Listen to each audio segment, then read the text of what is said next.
uwo bita Skaitu magingo ngaya amerewe ate aho ari muri sitasiyo ya Ribe kubera ko yagiye kwitaba kubera gukomeretsa madamu we akamuca ugutwi mu by'ukuri abitewe no kunywa amayoga. Magingo ngaya byifashe bite?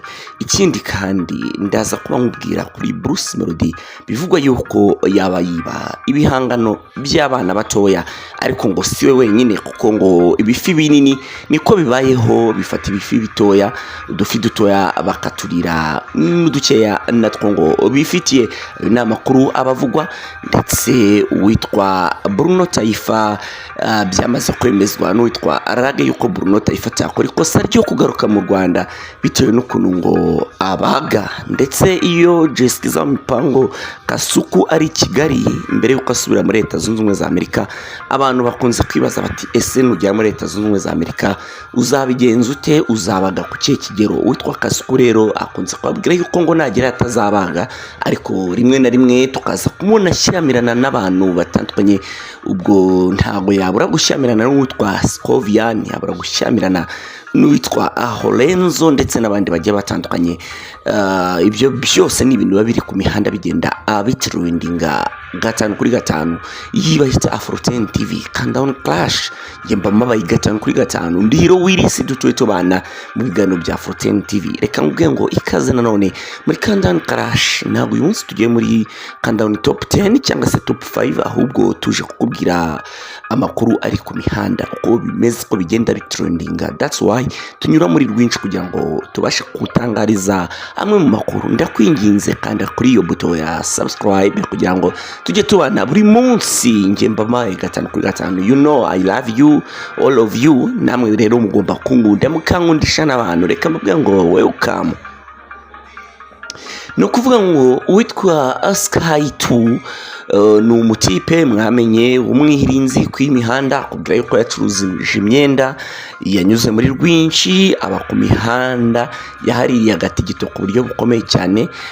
Skaitu waje kugira gutya akavuga ati kuwacana kamera ngacana mikoro, nuko witwa Kamaro akamufata ukuboko akamusindagiza akamuzana kuri social medias. Ino mihanda YouTube izarikora, Instagram, ariko muri Kigali twebwe dukunze icyo yitwa YouTube kuko ari itanga ibiceri mu buryo bugaragara cyangwa se mu buryo bufatika. Kwinjira imihanda nuko abanyamakuru barimo bitwa ba Emmy Nyawe bakagenda bamwinjizamo, aba Irene bakagenda bamwinjizamo n'abandi bagiye batandukanye. Aza kukurana aga combination abitwa ba Binoview n'abandi bagiye batandukanye. Witwa Skaitu aza kugafata, nuko amaze kugafata bakajya mutumira ku ma platform za kumemuza nka The Choice Live, za MIE Empire, za Isibo TV, za Televiziyo Rwanda, za Samedi Detente muri Radio Rwanda, za Basasi kuri RTV. Baraki bose bakagenda bamupushinga asa kugira izina, abantu baramumenya hano hanze. Na muntu abantu batazi izina ryitwa Skaitu ni bakeya cyane, ariko abantu bibera ku mihanda cyane umunsi ku munsi byanga bikunda rino zina bararizi ryitwa Skaitu. Nuko rero witwa Skaitu yaje kwisanga ku mihanda, ariko niyaretse no gufata madamu we ngamuzane amumurikira itangazamakuru, nawe aramenyekana karahava. Babanye neza n'abantu ku mihanda bazwi ho urukundo, bakabera icyitegereza abandi, ariko nyine Satani yaje gutera urugo rwabo. Jay Polly araririmbye ngo Satani yaje iwanje, umunabi winjira iwanje. Nyine ati Jay Polly umusani ahinduka umunyabyaha atyo. Ese Skaitu yunguye mureba ntabwo bishobora kuba ibye bigiye kumera nk'ibya Jay Polly. Igihe yakubitaga umugore yagira ngo wenda ni ibintu bisanzwe, ariko Jay Polly ndumva baramukojejemo rwose igihe kigera ku mezi 6. My dear friend, ni menshi ku muntu wari uri hano hanze ari guhiga ubuceri, ari guhiga imibereho. Buriya amezi 6 ni menshi. Ese ko yari yakubise madamu w'icyo gihe akamukura amenyo, iyi kesi ntabwo ishobora kuza gusa nk'iya Jay Polly maze ikaza kuba ishobora kuba yamugeza kure. Icyo ni ikintu cyo kwibazaho.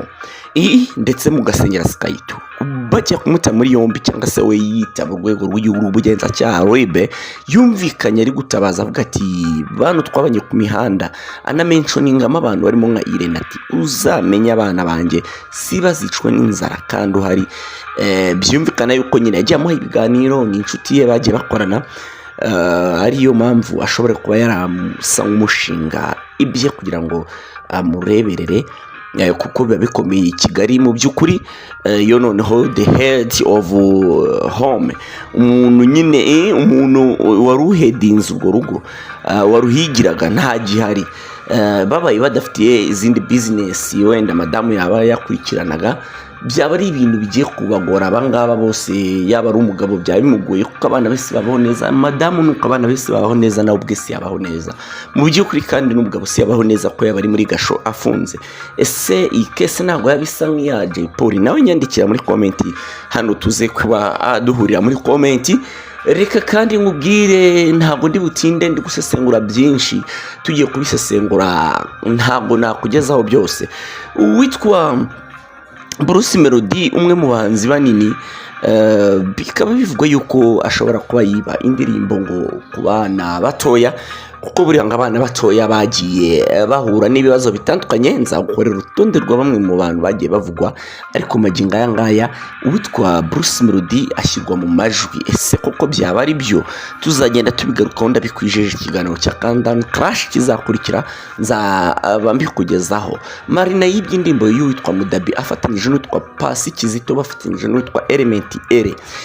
Uwitwa Urban Boys bibiye indirimbo y'umutipe yitwa ngo Umwanzuro, arabyivugira ko nari mu studio, nuko producer cyangwa se umwite DJ bayimushyira Murenzi akaza kuyifata akayigurisha kuri Urban Boys ikayiririmba, ari nayo mpamvu yaje kuba hiti ku kigero cyo hejuru. Umutipe rero wari wayiririmbye yaje gusa nkaho imutera depression kubera yuko yakoze indirimbo agiye kumva imva yasohotse kandi bahita ku kigero cyo hejuru. Maybe ukafiringa kuba nawe yakabaye yarakoze hiti nk'iyo ngiyo, cyane yuko buriya no mu ndirimbo za Urban Boys Umwanzuro uri mu ndirimbo z'abapushinze ku kigero cyo hejuru. Maybe yuko nawe byari kuba ari we byapushinze we.